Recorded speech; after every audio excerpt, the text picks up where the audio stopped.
Você veio na missa domingo passado, eu acredito nisso. Era o evangelho do bom pastor. O Cristo se identifica assim: eu sou o bom pastor que dá a vida por suas ovelhas. Neste domingo, Jesus não fala mais do bom pastor, ele se utiliza de uma outra imagem, de uma outra figura também muito cara para o povo judeu, a videira. Eu sou a videira verdadeira, e quem permanece comigo produz frutos. Ele se intitula ainda de outras formas, o pão, por exemplo, eu sou o pão da vida. Todas imagens que era presente para o seu povo, que fazia parte do cotidiano. Jesus, ele fazia isso de forma muito proposital. Os discursos de Jesus eram muito certeiros, eram acertados, porque ele deixava no coração das pessoas uma mensagem que tocava. É por isso que falava-se no evangelho mesmo. Ninguém fala como ele fala como quem tem autoridade. E as pessoas ficavam encantadas pelaquela forma do Senhor se expressar, de falar, a maneira como ele agia. Um pé de uva, uma videira, eu sou a videira, vós os ramos. Parece ser algo tão simples, mas é tão simbólico e tão profundo que traz uma verdade. E o propósito da liturgia de hoje é nos introduzir neste mistério da videira. Eu lembro a primeira vez, ao menos assim que eu tenho lembrança, e principalmente depois da caminhada de igreja, de vida sacerdotal, do dia que eu estive num parreiral de uva, numa videira, assim. Acho que muitos de vocês já tiveram esta oportunidade também. Mas é um lugar tão bonito você se colocar debaixo de uma videira, ver os cachinhos de uva ali. Você tem um pé plantado que vai subindo com a ajuda humana, tem uma cerca aérea e a videira vai se espalhando, os frutos destes galhos vão nascendo. É poético, era poético para Jesus também. Quando ele falava desta forma, se identificava como a videira, ele queria fazer os seus discípulos e o povo que o escutava, a cada um de nós hoje que estamos aqui nesta igreja, a termos no nosso coração aquilo que sentiu os discípulos: eu sou com ele, eu faço parte dele, deste corpo, eu estou enraizado nesta videira, eu estou me espalhando também, e deveria ser a missão da minha vida, produzir frutos. Acontece que muitas vezes nós não produzimos os frutos sonhados e desejados por Deus, porque nós estamos vivendo como que apartados, fora da videira. E um galho que é fora da videira, ele não será capaz de produzir absolutamente nada. Ele está seco, ele vai secar, porque ele não está junto. E é por isso que Jesus nos diz no evangelho de hoje, que sem mim nada podeis fazer. Isso de fato, meus queridos irmãos, é uma verdade que a gente tem que ter presente na nossa vida, todos os dias, a cada amanhecer. Sem Deus, eu não posso absolutamente nada. Sem Ele, eu não posso dar um passo sequer na minha vida, sem que seja de seu consentimento, de sua vontade. É esta necessidade que deveria surgir do coração do ser humano, de uma dependência, uma boa dependência de Deus, de estarmos tão enraizados nele, que a partir de então, as nossas obras, como escutamos hoje no evangelho, mostram o testemunho de quem nós somos de verdade. Nisto saberão que sois meus discípulos.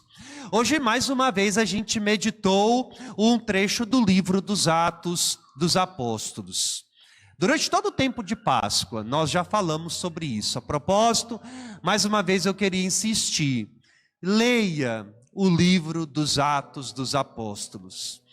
Eu acho que quem não é apaixonado ainda, sim, se apaixonará mais pela igreja quando ler o livro dos Atos dos Apóstolos.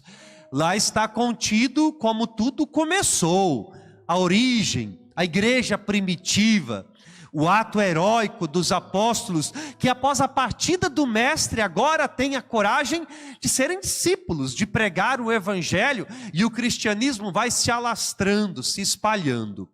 No livro dos Atos dos Apóstolos, se conta a história da conversão do apóstolo Paulo. Vocês já devem conhecer também. Um homem que ameaçava os cristãos de todas as formas, que respirava ameaças de morte. Participou do martírio do primeiro mártir da igreja, Santo Estevão, que foi apedrejado. Perseguiu os cristãos. Conta-se que foi para Damasco, respirando ódio no seu coração, com o desejo de trazer cativo todos aqueles que professassem a fé. Homens, mulheres, não importa quem fosse. Um homem tomado de orgulho, envaidecido, uma vaidade que o consumia. É aquela experiência que tantas vezes a gente faz de estarmos fora da videira. Nada mais é do que uma autossuficiência, um desejo de se bastar, como se a gente não precisasse. Por isso que nosso Senhor nos diz: sem mim nada podeis fazer, e nós não podemos nada de verdade. Acontece que o coração do ser humano sempre é tendencioso para este orgulho, que nos domina, que nos cega, e que faz com que a gente tenha presente no coração este desejo da autossuficiência. E nós estamos vivendo, de fato, numa época onde cada vez mais as pessoas estão se apartando da videira verdadeira, porque esta imagem da videira, que é o próprio Cristo, hoje não ocupa mais o centro de nosso coração, de nossa vida. No Brasil tem-se acontecido um fenômeno que é cada vez mais crescente. Perceba assim que será como outros, são correntes que vêm, mas que a longo prazo não são mais capazes de preencher o coração. Daqueles que: eu não tenho igreja, me basto. Tem os pastores de internet, tem os coaches religiosos, e é esses que estão instruindo agora. Para que igreja, né? É a compreensão que aos poucos está sendo formada. Mesmo para o nosso povo católico, quantas vezes a gente escuta: ah, padre, eu rezo em casa mesmo, eu não tenho o hábito de ir para a igreja não, então eu rezo na minha casa. É a mesma coisa, não é? Rezar na minha casa. Então eu posso ficar lá, sentado no meu conforto, e eu não preciso da igreja. E isso cada vez mais tem se crescido, esta mentalidade daqueles que pensam desta forma: eu não preciso da igreja, então é como se eu estivesse de fato fora da videira. Pelo amor de Deus, falando de mim agora, eu tenho uma compreensão muito clara diante de mim, que eu necessito da igreja, que eu não posso salvar-me sem ela. Eu necessito da igreja para me batizar, eu necessito da igreja para me crismar, eu necessito da igreja para ouvir a palavra proclamada a cada domingo, eu necessito da igreja para comungar a Eucaristia,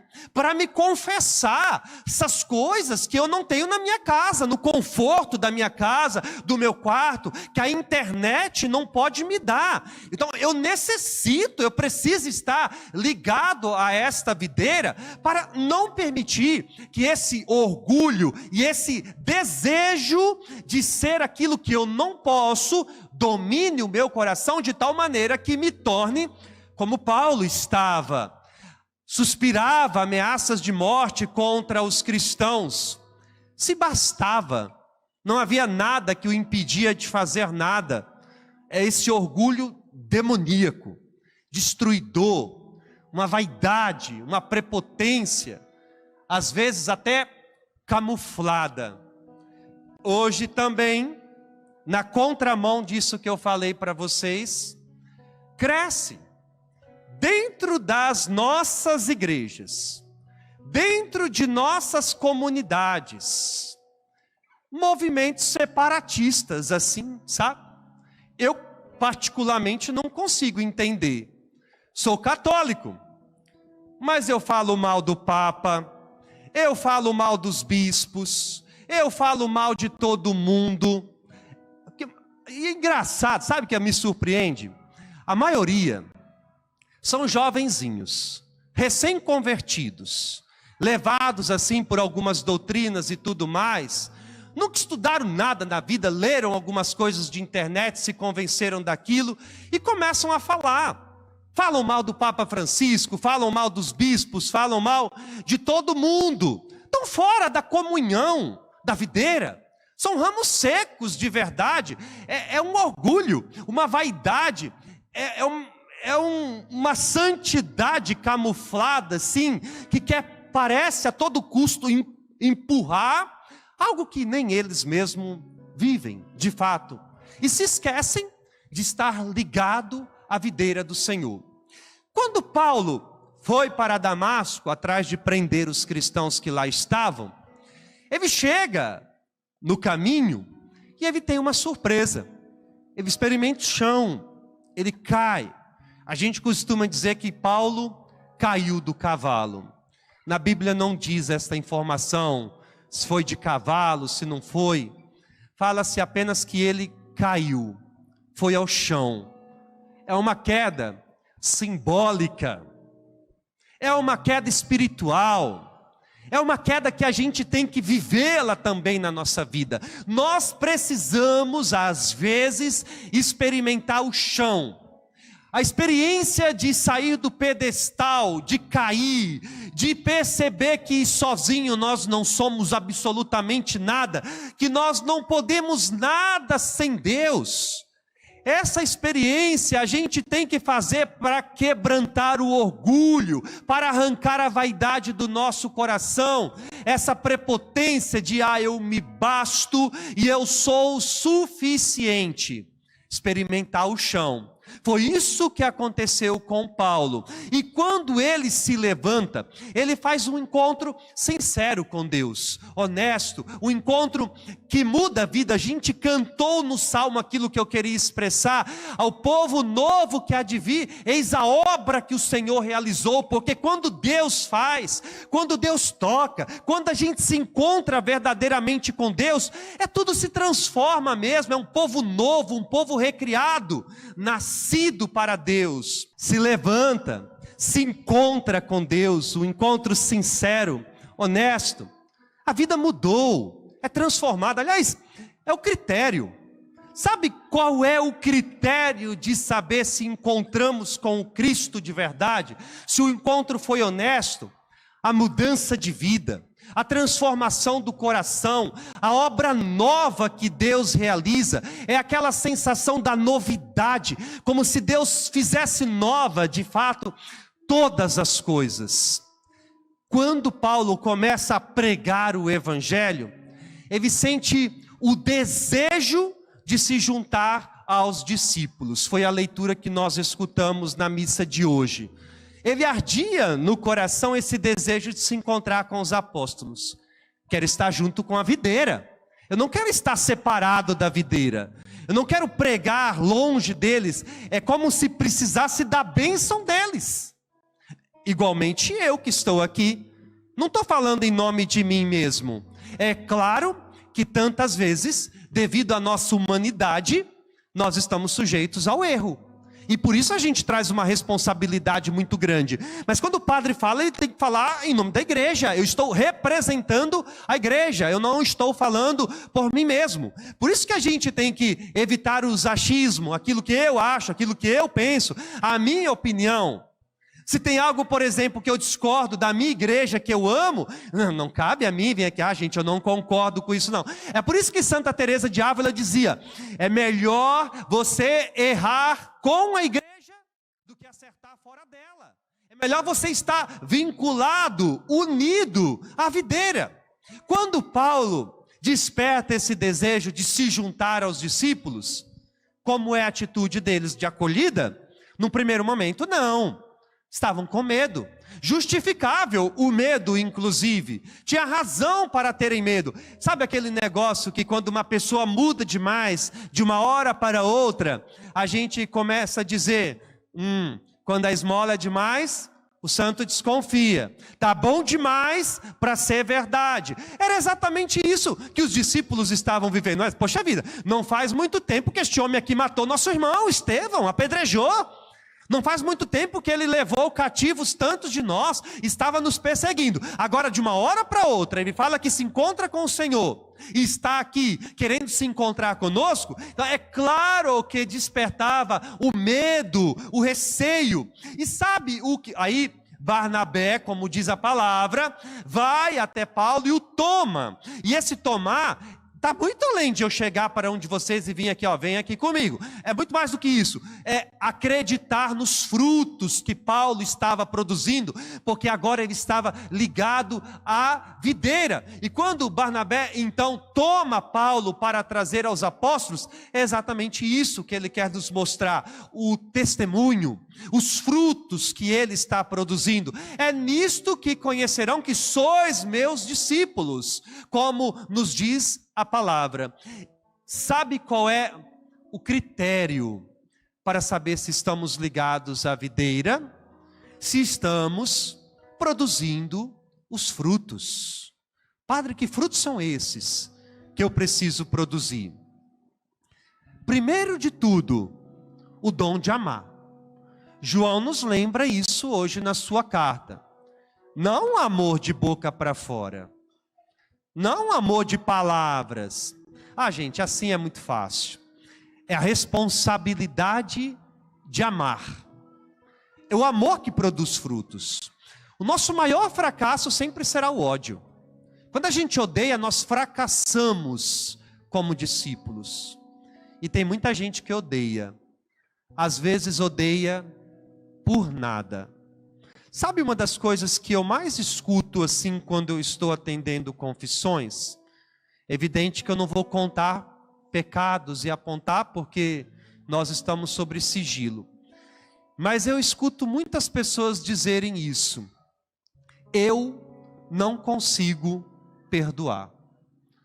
Frequentemente nós escutamos isso. Se eu não consigo perdoar, também sou incapaz de amar. Eu não consegui ainda amar o suficiente. Ou seja, olha o poder da palavra, porque eu acredito na força das palavras, assim. As palavras malditas, por exemplo. Imagine um pai xingando um filho, uma mãe xingando o filho, aqueles nomes mais sujos. Você foi constituído para ser bênção e está sendo canal de maldição. E a gente às vezes faz isso sem perceber. É cada nome que se xinga dentro de casa. Ou aquelas coisas, né? Você não presta. Você não vale nada. Você não vai ser ninguém na sua vida. São palavras que vão sendo enraizadas no nosso coração. Até um dia a gente acreditar, não, de fato eu não presto. Eu não valho nada. Eu nunca serei ninguém na minha vida. O testemunho. É porque vocês foram constituídos para ser bênção na vida dos filhos de vocês. Por isso que desde quando a criança está sendo gestada, essa criança já deveria ser amada pelos pais. Os pais deveriam impor a mão na barriga da esposa, o esposo, a esposa na sua barriga, rezar pelos seus filhos. Você é amado desde já, você é uma bênção de Deus neste mundo. Eu desejo tê-lo nos meus braços. Quando criança, repetir isso várias vezes.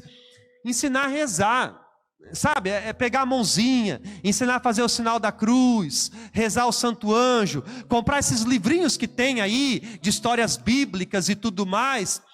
É amar. Porque estas palavras de maldição, elas ferem profundamente. Principalmente quando a gente a escuta nessa primeira idade, a nossa primeira infância. Por isso que tem crianças, adolescentes, que crescem assim traumatizados, que crescem vazios, que crescem sem Deus de verdade. Então, o ódio é um fracasso. E quando eu digo, eu não consigo perdoar, eu estou assumindo isso para a minha vida.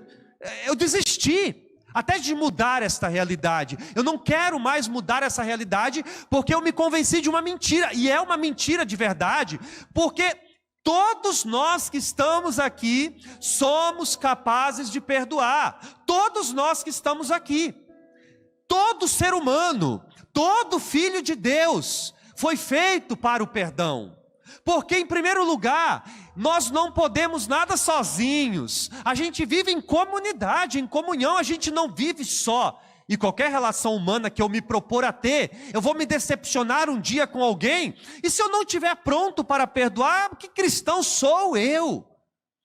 Aí, eu gosto muito de saber, né? Mas o que aconteceu? O que te levou a não perdoar? Às vezes tem até um motivo, sabe? Da mágoa, da revolta. Outras vezes, nada. Nada. Coisa pequena. Coisa fútil, banal. Difícil perdoar, por exemplo, os pais de Santa Maria Gorete. Já ouviram falar de Santa Maria Gorete? Uma jovenzinha piedosa, religiosa, morava-se com outra família, a família dela numa mesma casa. Um jovem desta outra família, forçando ela a ter relação com ele, ela não queria se guardar casta, preferiu morrer do que se entregar para aquele homem. Aí, os pais dela tinham todo o direito, né, de sentir um ódio eternamente. O rapaz matou a filha a facadas, várias facadas. Sabe o que eles fizeram? Foram até a cadeia, perdoaram aquele menino. No dia da canonização de Maria Gorete, ele estava lá participando da missa. E aí a gente fica guardando raiva, ódio de coisinha pequena, passageira, uma incapacidade de amar, aquilo que produz frutos de verdade, aquilo que dá o sentido à nossa vida, aquilo que João nos diz: nisto reconhecerão que sois os meus discípulos, se tiverdes amor um para com os outros. E é este amor que suscita a cada um de nós a estarmos ligados à videira. A gente passa a produzir frutos, a gente encanta esse mundo de alguma forma, para que se possa cumprir aquilo que nos dizia o Salmo: eis a obra que o Senhor realizou. Antes eu não conseguia, agora eu consigo. A palavra de Deus mudou a minha vida. A missa dominical, a Eucaristia foi remédio para a minha vida. Antes eu não conseguia me libertar disso, hoje eu consegui. A obra que o Senhor realizou na minha vida, Ele transformou o meu viver.